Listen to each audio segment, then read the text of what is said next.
صاحب جو محفل کو پرنور بنا رہے تھے. جس سمے نعتیہ اشعار گونج رہے تھے اسی لمحات کے اندر انہی لمحات کے اندر اس محفل کے مہمان خصوصی اور ہماری یونین کونسل کے ناظم ملک فاروق الحسن صاحب بھی ہماری محفل کی زینت بن چکے ہیں. میں ان کا انتہائی مشکور ہوں کہ وہ ہماری محفل میں آئے. اس کے علاوہ ملک حاکم صاحب بھی جو کہ ممبر ہیں وہ بھی ہماری محفل میں شامل ہو چکے ہیں. ان کا بھی میں تہ دل مشکور ہوں. ہمارے محفل کے ایک اور مہمان خصوصی بہت ہی دینی مذہبی شخصیت وہ بھی تشریف لا رہے ہیں. ہم ان کا بھی شکریہ ادا کرتے ہیں. اس کے علاوہ پیر طریقت رہبر شریعت صوفی ظفر اقبال صاحب بھی اس محفل کا حصہ ہیں, ہمارے مہمان خصوصی ہیں. اور ایجوکیشن سیکٹر سے جو ضلعی ایجوکیشن انتظامیہ ہے ان کے افیسر ملک سیف اللہ آوان صاحب بھی اسٹیج پر موجود ہیں. ان کا بھی تہ دل مشکور ہیں کہ وہ بھی ہماری اس محفل کا حصہ ہیں.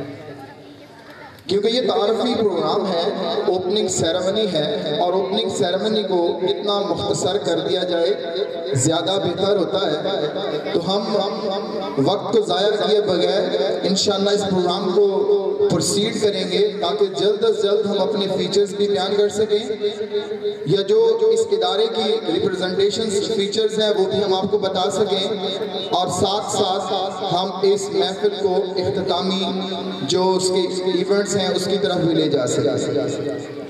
تو آنے والے مہمانوں میں جو مینیجر البرکہ بینک جوہر آباد ہیں ان کے تاثرات کا فائدہ اٹھا لیتے ہیں, وہ اس محفل کا حصہ ہیں. تو اس ادارے سے اور تعلیمی میدان سے ان کی خصوصی جو شغف رکھتے ہیں. تو میں مینیجر البرکہ بینک جوہر آباد برکات احمد صاحب کو دعوت دوں گا کہ وہ آئیں اور خصوصی تاثرات پیش کریں. ونصلي على رسوله الكريم. اعوذ باللہ السمیع العلیم من الشیطان اللعین الرجیم. بسم اللہ الرحمن الرحیم. مولانا صلی وسلم دائما ابدا علی حبیبک خیر الخلق کلہم هو الحبیب الذی ترجى شفاعته لكل حول من الاحوال مقتحمین. محمد سید القونین والثقلین والفریقین من قرب ومن عجم فإن من جودک الدنیا وضرتها ومن علومک علم اللوح والقلم. نہایت واجب احترام قابل صد تعظیم و تکریم بزرگان محترم عزیز ساتھیوں, میری ماؤں بہنوں اور بیٹیوں, السلام علیکم. مختصر سے وقت میں لمبی چوڑی باتیں کرنے کی بجائے ایک ڈائریکٹ براہ راست آپ کے سامنے نظریہ تعلیم جو ہے اس کا رکھتے ہیں. علامہ اقبال نے ایک خواب دیکھا تھا, محبت مجھے ان جوانوں سے ہے ستاروں پہ جو ڈالتے ہیں کمان. وہ شاہین صرف نوجوان جب بھی اس دنیا میں اپنا کردار کرنے کے لیے سامنے آئے تو انہوں نے اپنی قوم کو چار چاند لگا دیا. یہ آپ کو سن کے خوشی ہوگی کہ آج کی اس تقریب کے روح رواں اور جناب ہماری اس تعلیم کی کشتی کے ناخدا جناب محمد آصف صاحب جو ہے وہ اقبال کے اسی تصوراتی شاہین کی عملی تفسیر ہے. میں ان کو مبارکباد دیتا ہوں. یہاں پہ ایسی تعلیم نہیں ہوگی کہ جس میں بچے کو گھوٹ کے جس طریقے سے کوئی چیز پلائی جاتی ہے اور وہ آپ کے سامنے آ کے رٹا لگا کے اس کا امتحان پاس کر کے اس طرح سامنے آئے اور ایک ڈگری کی صورت میں سرٹیفکیٹ کی صورت میں نوکری حاصل کرے. یہ تعلیم کا مقصد نہیں ہے. اللہ تعالیٰ بھی تعلیم و تربیت کرتا ہے, اس کا نام رب العالمین ہے. عربی میں ہم دیکھیں تو رب کا معنی جو ہے اس کا مادہ اشتقاق رے اور بے اور با سے ہے, جس کا معنی ہے تبلیغ الشیء الی کمالہ بحسب استعدادہ الازلی شیئا فشیئا. کہ ہر چیز کے اندر اللہ پاک نے ایک استعداد ازلی رکھی ہے, اس کو اس کے اندر کا جوہر اس تربیت کے ساتھ باہر نکالیں تاکہ وہ اپنے مرتبہ کمال کو پہنچے. ایک لفظ ہم نے انگریزی میں استعمال کرتے ہیں ایجوکیشن، لیکن ہم نے کبھی اس پہ غور نہیں کیا کہ ایجوکیشن لفظ جو ہے یہ یونانی لفظ ایڈیوس سے نکلا ہے، جس کے معنی ہے to come out secret faculties of human being. وہی بات جو میں نے آپ کے سامنے عربی میں پڑھی ہے، انسان کے اندر جو چھپی ہوئی صلاحیتیں ہیں اس کو مرحلہ وار اس حد تک لے کے آنا، باہر لے کے آنا، ہم اس کو اندر ٹھوسنے کا نام تعلیم دیتے ہیں، جبکہ ایسی بات نہیں ہے۔ میرے محترم حاضرین مجلس، آج کی اس محفل میں ایک اور بات آپ کے سامنے عرض کرنا چاہتا ہوں کہ دنیا کے جتنے بھی ترقی یافتہ ملک ہیں اس میں کہیں بھی دوسری زبان میں ان کو تعلیم نہیں دی جاتی۔ سب سے زیادہ ہم جاپان کا نام لیتے ہیں، روس کا نام لیتے ہیں، جرمنی کا نام لیتے ہیں، چائنا کا نام، وہاں پہ MBBS اور ڈاکٹر دنیا میں سب سے زیادہ ہے، لیکن کسی نے انگریزی نہیں پڑھی۔ ہم کیا کرتے ہیں، سب سے پہلے پنجابی کو اردو میں ٹرانسلیٹ کرتے ہیں، پھر اردو سے انگریزی میں آتے ہیں۔ تعلیمی نظام ایسا ہے، لیکن استاد کی جو نگاہ ہے وہ ایسی ہونی چاہیے، اس کے کردار میں ایسی گفتگی ہونی چاہیے، اس کی بات میں اتنا اثر ہونا چاہیے، اثر پذیری ہونی چاہیے کہ جب وہ نگاہ اٹھا کے اپنے اسٹوڈنٹ کی طرف دیکھے وہ حضرت شاہ شمس تبریز اور مولانا روم کا رشتہ پیدا ہے۔ میرے محترم دوستوں، یہ جو آپ کے سامنے عرض کر رہا ہوں، اس ملک کے اندر ایسے ایسے لوگ بیٹھے ہیں، ضروری نہیں ہے کہ بہت بڑے فیسیں ادا کر کے ہی ہم اتنا حاصل کر سکتے ہیں۔ اگر استاد کے اندر کوئی چیز ہے اور شاگرد جو ہے اس کو حاصل کرنا چاہتا ہے تو ڈاکٹر عبدالقدیر خان جیسے بندے جو ٹاٹ پہ بیٹھ کر وہ اپنے ملک کا نام روشن کرتے ہیں، اور اس کو جو جوہر ہے اس کو پہچاننے کی ضرورت ہے۔ وہ BSc کر کے میتھ کے آدمی تھے، ہمارے آصف صاحب بھی میتھ کے ہی آدمی ہیں، یہ ہماری خوش قسمتی ہے۔ دنیا میں جتنے بھی سائنسدان ہیں، سائنس کے بچے جانتے ہیں کہ وہ سب میتھ کے ہی بندے تھے، جنہوں نے دنیا کے اندر سائنس کے اندر انقلاب لے کے آئے اور بڑے بڑے سائنسدان پیدا کیے۔ تو جب انہوں نے BSc کی یہاں پہ تو کراچی میں یہ دکانوں کے اوپر ان کو لگا دیا گیا کہ یہ ان کے باٹ چیک کرتے تھے، یہ پیمانے جو سیر 2 کلو 2 کلو کے بچے ہوتے ہیں ان کو چیک کیا کرتے تھے۔ لیبر ڈپارٹمنٹ کے پاس انسپیکٹر کے طور پر ان کو بھرتی کیا گیا، لیکن ان کے اندر جو جوہر چھپا ہوا تھا اس کو کوئی نہیں دیکھ سکتا۔ یہ استاد کا کام تھا۔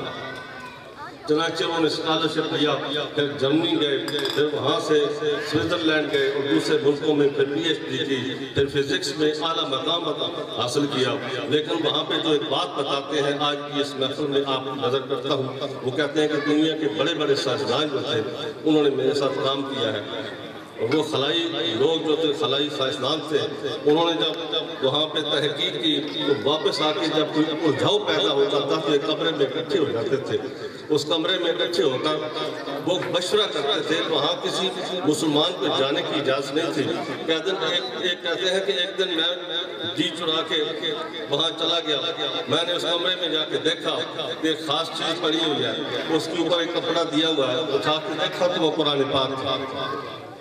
ہم نے اس قرآن پاک کو وہ مقام جو ہے اپنے معاشرے میں وہ نہیں دیا، صرف اس کو ہم نے پڑھنے کے طور پر استعمال کیا ہے، ورنہ امام فخر الدین رازی تفسیر کبیر کے اندر لکھتے ہیں کہ کل العلوم مندرج فی الکتب الاربعۃ وعلومها فی القرآن، پوری کائنات کے تمام جمیع علوم کو اللہ پاک نے اس الہامی کتاب کے اندر رکھا ہے، جس کی تصدیق میں نے ابھی آپ کی ڈاکٹر عبدالقدیر صاحب کی بازوانی، جب چاند پہ سب سے پہلا انسان گیا تھا تو اس کے ساتھ وہ کتاب بھی لے گئے تھے، اس کتاب کا نام بھی قرآن پاک ہے۔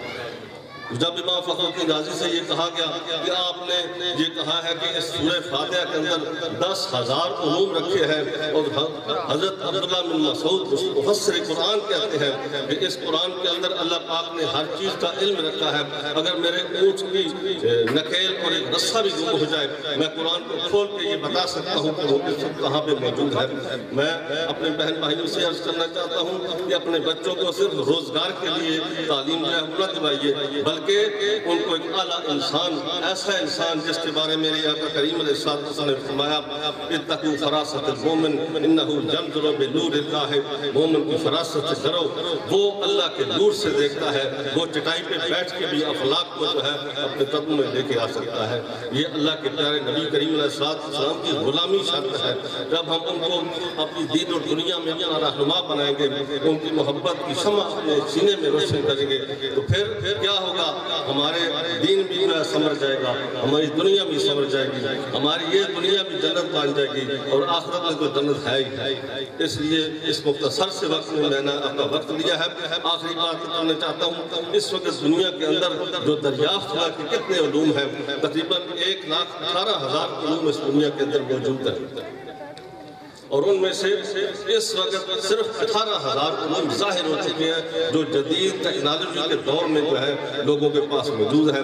ابھی باقی علوم جو ہے وہ ظاہر ہونا باقی ہے، لیکن آپ کو اس سے زیادہ حیران کن بات بتاؤں گا کہ آج سے ہزاروں سال پہلے جب مصر کا معاشرہ موجود تھا، مصری قوم تھی، بڑی ترقی یافتہ تھی، ان کے پاس اس وقت 50,000 علوم موجود تھا۔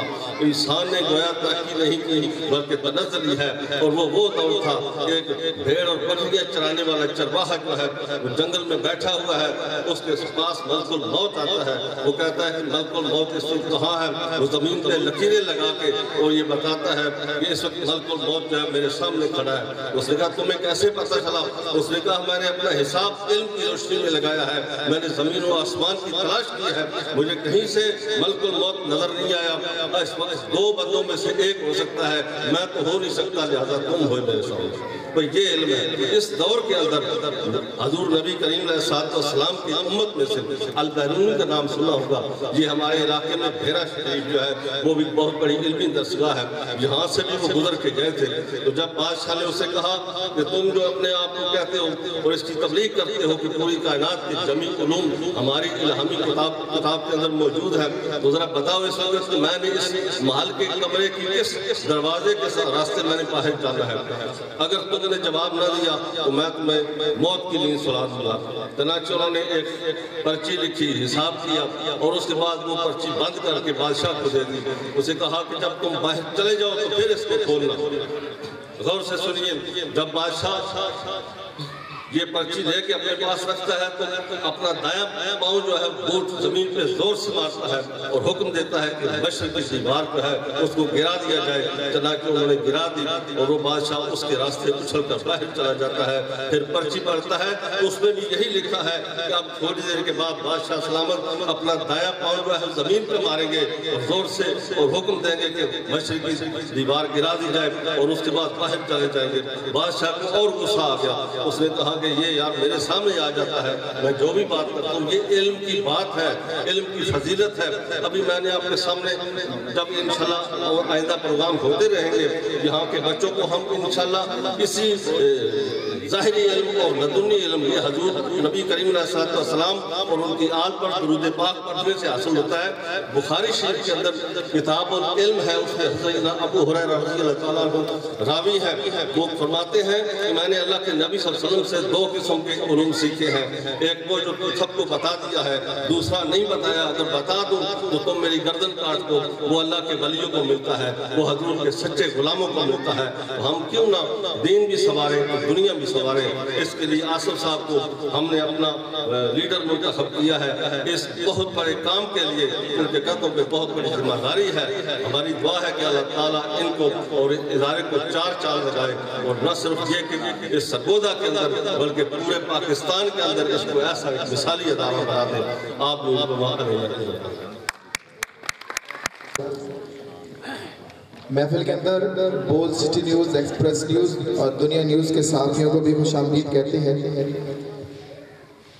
اب الائٹ سکول کے مختلف پوائنٹس، فیچرز یا جو چیزیں ڈیفرنٹ ہیں باقی اداروں سے، ان سے پردہ اٹھانے کے لیے میں ادارے کے سربراہ ان کا میں مختصر تعارف کروا دوں کہ جتنے بھی انسٹیٹیوٹس پرائیویٹ ہیں یہاں پر، اگر ان کے سربراہوں کا موازنہ کیا جائے آپس میں تو بہت سارے ادارے ایسے دیکھنے ملیں گے جن کے سربراہ کا تعلق ایجوکیشن کے فیلڈ سے براہ راست بھی نہیں ہے اور انڈائریکٹ بھی نہیں ہے، یا وہ کسی اور فیلڈ سے تعلق رکھتے ہیں یا businessman point of view رکھتے ہیں یا پھر کچھ اور ان کے نظریات ہیں۔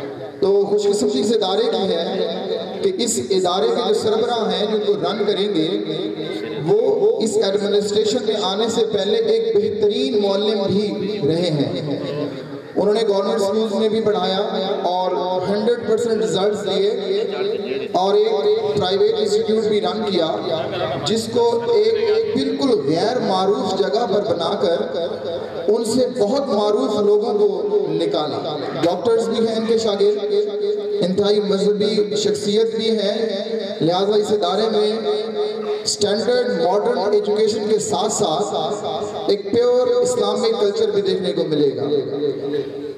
M S C math, double math کے ساتھ بی ایس سی اور ایک بہترین ایجوکیشنل جو کیریئر رکھنے والے شخص اور ایجوکیشن کے جتنے بھی کورسز ہیں ان کو بخوبی عبور کرنے والے شخص ملک محمد آصف صاحب سے میں ریکویسٹ کروں گا کہ وہ آئیں اور اپنے ادارے کی چند مخصوص خصوصیات جو ہیں وہ ڈسکس کریں. شکریہ.